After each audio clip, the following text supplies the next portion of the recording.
महादेव शम्भो गिरीश त्रिशूलं स्वैदं समस्तं विभाति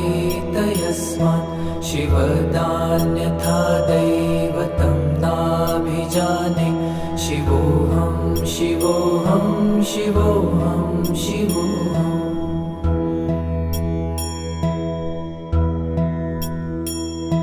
यतो जयतेदं प्रपञ्चं विचित्रं स्थितिं याति यस्मिन्नेकान्तमन्ते